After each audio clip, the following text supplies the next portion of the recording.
ko sa aking nakita kaibigan.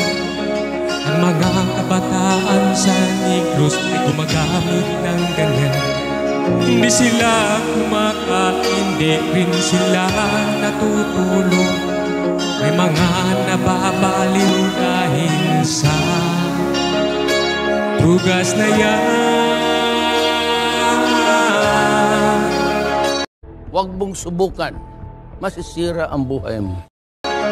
Sila ba'y panunuurin lang nating kababayan?